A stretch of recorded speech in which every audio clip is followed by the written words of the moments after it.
Goeiedag.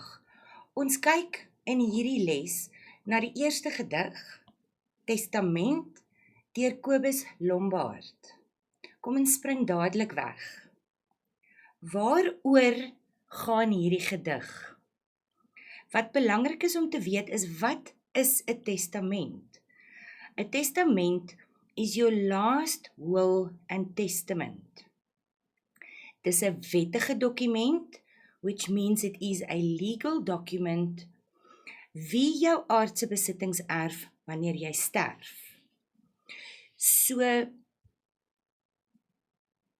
it's a legal document telling who is going to inherit. Erf means to inherit after you pass on. So the title of this poem gives the impression that somebody has passed away. But once we start reading, we see that that is not the case. En ons sal nou verder daaroor gesels. Die boodskap van hierdie gedig, the theme of this poem and the message of this poem, is dat 'n mens kan tevrede wees en aangaan met jou lewe as 'n verhouding tot 'n einde gekom het. So in this case, it's not a person that passed away, it is a relationship that came to an end. And the message of the poem is that you can still be satisfied and carry on with your life when this relationship has ended. Hierdie gedig is 'n liefdesgedig. Die verhouding is beëindig en die een se bates word aan die ander een nagelaat. So it's about the one person, the speaker, leaving all his or her assets to the other person. Reg, kom ons begin. Uit al my beroerde bates, so die eerste ding wat jy hier moet raak sien, is die alliterasie van die B.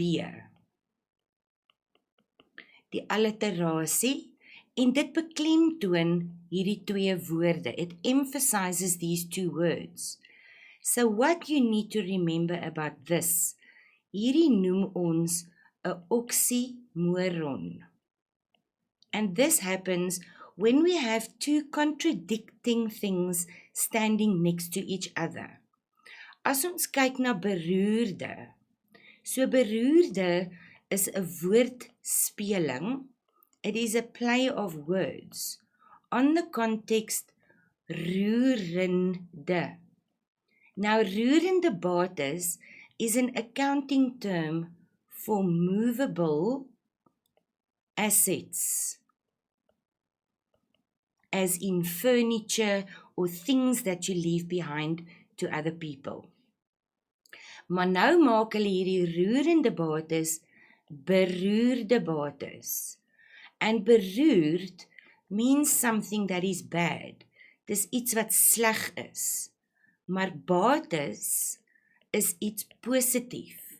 Dis iets wat goed is. So dit is hoekom hierdie twee woorde langs mekaar 'n oxymoron is. Reg.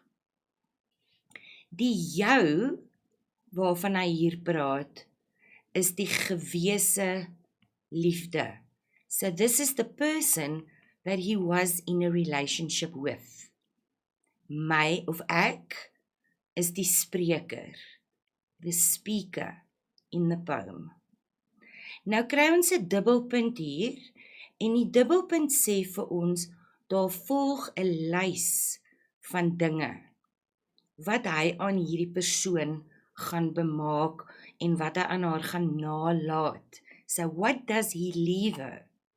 The first thing is 'n A mineur druk op my gitaar se nek. So dit is 'n A minor on a guitar, a chord on a guitar. Nou 'n A mineur is 'n treurige klank. It is a sad sound. Hulle het gitaarmusiek gedeel, so perhaps they enjoyed listening to music together, and now they've shared it with each other, but because the relationship has now come to an end, beteken dit is nou weg, en daarom bly ons oor met hierdie treurige klank van die A mineur. Reg, die volgende 5 reëls en 'n woordlose vers wat vassit in wit papier. Nou die eerste ding wat ons hier sien is 'n vers. So die vers beteken dalk dat hierdie spreker gedigte wou skryf vir sy geliefde. He wanted to write love poems to her. But because the relationship has come to an end, this is now not going to happen. Dit gaan nie gebeur nie. En omdat hierdie woorde nie geskryf word nie, word dit 'n woordlose vers sonder woorde. En nie net dit nie, wat vassit, so it is stuck on the white paper, die wit papier. So die wit papier beteken daar is niks opgeskryf nie, en dit gaan ook nie gebeur nie, want die verhouding is nou beëindig. So dit is die tweede ding wat hy vir haar los. As ons net een teruggaan, dan sien ons die A neerdruk was die eerste ding wat hy vir haar gelos het. Die derde ding wat hy vir haar los, is 'n handvol duine sand om deur jou vingers te sif. So her memories, die herinneringe van hulle tye wat hulle saam op die strand gehad het, that they had together on the beach. All that is left over of all of these memories is just a handful of dune sand. Dan sê dit om deur jou vingers te sif. So she is sifting the sand through her fingers. En dit val alles deur haar vingers en word deel van die groter duin. So dit word deel van die duin. En die duin is al haar ander herinneringe. So all her other memories, all that she is left with is the memory of what they had together. Dan sê reël 9, en 'n kapstok om ons siele. Nou 'n kapstok is a coat rack. And what happens here is that we find, and I'm going to skip to the next slide to explain this to you. The first thing that happens is ons noem dit 'n enjambement. Enjambement, because this line 9 runs into line 10, even though there is a white space in between these two lines, die wit spasie. Ons noem dit ook 'n tipografiese wit, and you have to remember these terms, 'n tipografiese wit. En dit wys vir ons dat daar 'n wending in hierdie gedig plaasvind. There is a change that happens. The first part of the poem is sad. So the first part of the poem is sad.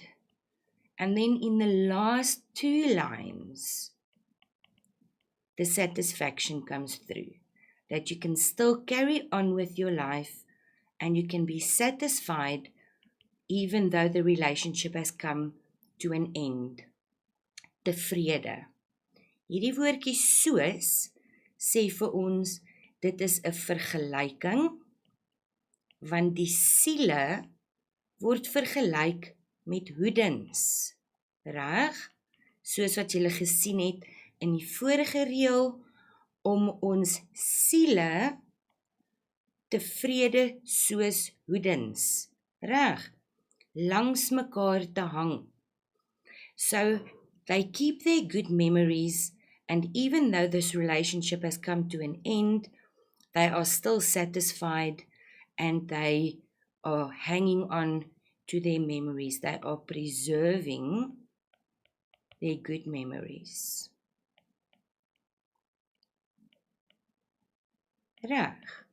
So important to remember, the first part of the poem is the sad part, but the last 2 lines says that you can still carry on with your life even though this relationship has come to an end.